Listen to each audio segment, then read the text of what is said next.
আসসালামু আলাইকুম everyone, welcome back to my channel. আজকে আপনাদের সঙ্গে শেয়ার করব খুব সুন্দর একটি চকলেট কেক ডেকোরেশন। কেকটা পার্সোনালি আমারও অনেক পছন্দের ছিল আর একদম পারফেক্ট হয়েছে সব দিক থেকেই মাশাআল্লাহ।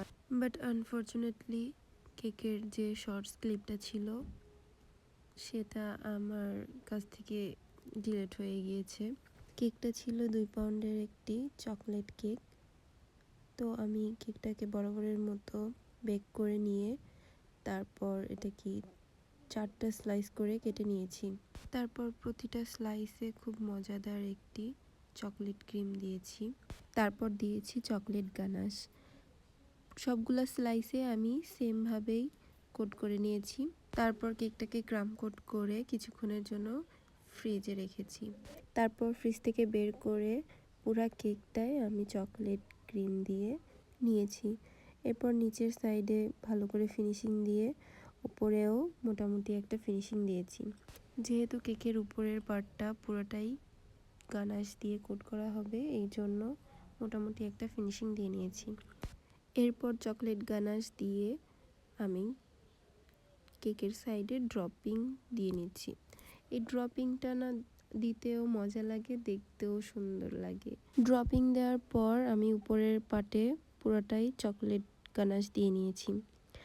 এরপর একটি 195 নজেল দিয়ে এক সাইডে একটা ডিজাইন করে দিচ্ছি, কারণ কেকটার উপরে অনেকগুলা চকলেট টপার হবে, এই কারণে আমার এই ডিজাইনটা করা। আসলে আমার এখনও ঠান্ডার প্রবলেমটা ঠিক হয়নি, এই কারণে মাঝে মধ্যে কথা বেঁধে বেঁধে যাচ্ছে। আপনারা প্লিজ কিছু মনে করবেন না। এই কেকটা বলতে গেলে আমার কাছে আমার বানানো সব থেকে প্রিয় একটা কেক। মানে কেকটা সব কিছুই পারফেক্ট ছিল অ্যান্ড আমার এটা বানাতেও বেশি একটা কষ্ট হয়নি, প্লাস বেশি একটা টাইমও লাগে নাই। এই কারণে আমার খুব ভালো লাগছে। লাস্ট ফিনিশিং কেকটা দেখতেও মাশাআল্লাহ অনেক সুন্দর হয়েছিল। এই কেকটার অর্ডার এসেছিল মনে হয় রাত 8:30টার দিকে, তো পরের দিনই ডেলিভারির কথা ছিল। এ কারণে আমি সেই 8:30টার পর থেকেই কেকটা বানানো শুরু করেছি। নজেলের কাজ শেষ, এখন হচ্ছে সব থেকে মজার কাজ, চকলেট টপার সাজানো। এই কাজটা করতে কার কার ভালো লাগে বলেন তো? কোনো বেকার আপু যদি আমার ভিডিওটি দেখে থাকেন অবশ্যই কমেন্ট করে জানাবেন যে চকলেট টপার সাজাইতে কার কার মজা লাগে।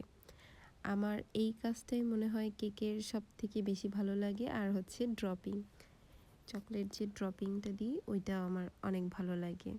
এখন আমি কেকের উপরে কয়েকটা শেপের চকলেট টপার দিয়ে নিচ্ছি। শীতের টাইমে চকলেট নিয়ে কাজ করতে একটু অসুবিধা হয়, কারণ হচ্ছে শীতের টাইমে চকলেটটা তাড়াতাড়ি শক্ত হয়ে যায়, এই কারণে একটু সমস্যা হয়। বাট এই কেকটা করতে বলেছি কোনো ঝামেলা হয়নি। তো আমি সবগুলা টপার কেকের উপরে দিয়ে নিচ্ছি। এরপর দিচ্ছি কয়েকটা গোল্ডেন কালারের সুগার বলগুলো দেওয়ার পরে কেকটা দেখতে আরও বেশি সুন্দর হয়েছিল। আসলে আমার লাইটিংয়ের কারণে বোঝা যাচ্ছে না ভালো করে। তাহলে আমার চকলেট কেক ডেকোরেশন একদম কমপ্লিট। খুব কষ্ট লাগতেছে যে আপনাদের সঙ্গে লাস্ট ক্লিপটা শেয়ার করতে পারছি না। সো কেমন লাগলো আমার কেক ডেকোরেশন অবশ্যই কমেন্ট করে জানাবেন। ভালো লাগলে অবশ্যই একটি লাইক দিবেন আর আমার চ্যানেলটি সাবস্ক্রাইব করে দিবেন। ধন্যবাদ সবাইকে। আল্লাহ হাফেজ।